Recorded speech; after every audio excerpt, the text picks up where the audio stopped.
আমাদের সংস্কৃতি, আমাদের সংস্কার সর্বদা থাকবে আমাদের সাথে। ভারতের মহান গ্রন্থ আর কাব্যের সম্পূর্ণ সংকলন। সাবস্ক্রাইব করুন তিলক। দেবী যোগমায়া,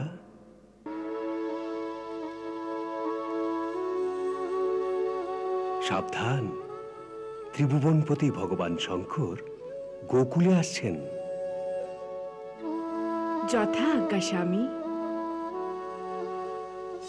আসে এমন সুযোগ না আর দেখারে দুলাল রে, তোর ভোরে রবে যে ভান্ডার দেখারে দুলাল রে, ও মাতা দেখারে দুলাল রে। প্রথমে সোনাকে টিপ লাগিয়ে এবার হাতে বাঁধি। অলোক নিরঞ্জন।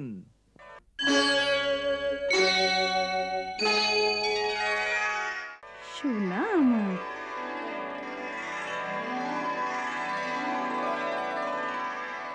অলোক নিরঞ্জন।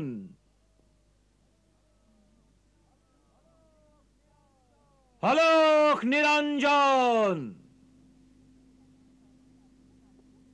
বাবা, কাকে ডাকছেন? গৃহস্বামিনীকে মা। ভিক্ষা চাই? হ্যাঁ মা।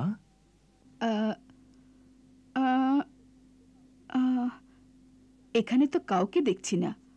চলো আমার ঘরে, ওখানে তুমি ভিক্ষা পাবে। আমি তোমায় ভিক্ষা দেব। আপনি মা? হ্যাঁ, অন্ন, বস্ত্র, ধন সব কিছু তুমি পাবে। না মা, আমার এক নিয়ম আছে যে আমি একই দ্বারে গিয়ে অলোক জাগিয়ে থাকি। যদি ওই দ্বারে কিছু পেয়ে যাই তো ভালো, অন্যথা সেই দিন কোনো অন্য দ্বারে যাই না। হে ভগবান, তবে অভুক্ত থেকে যাবে? হ্যাঁ মা, যেমন প্রভুর ইচ্ছা। না না বাবা, আমাদের গ্রাম থেকে কোনো সাধু অভুক্ত চলে যায়, সে সারা গোকুলের জন্য লজ্জার বিষয়।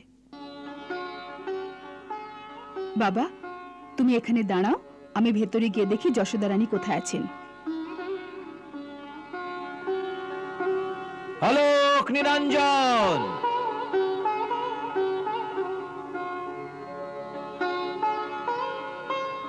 প্রভু, দর্শন বিনা কিছুতেই যাব না।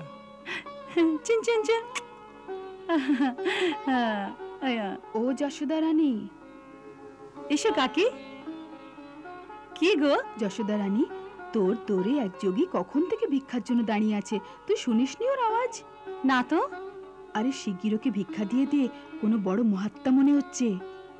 আচ্ছা, একটু শোনার খেয়াল রেখো, আমি আসছি।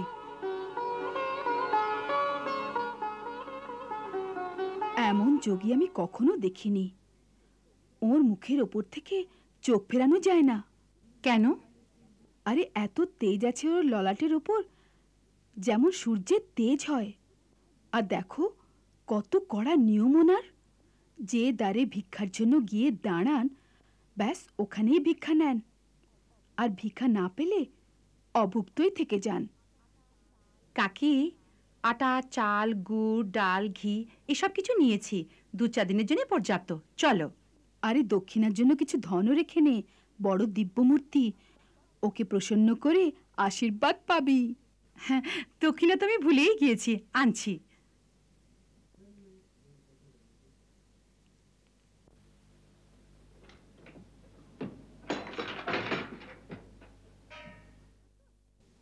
বড় দিব্য আত্মা তো, তাই বহুমূল্য মোতির মালাই দিয়ে দিচ্ছি।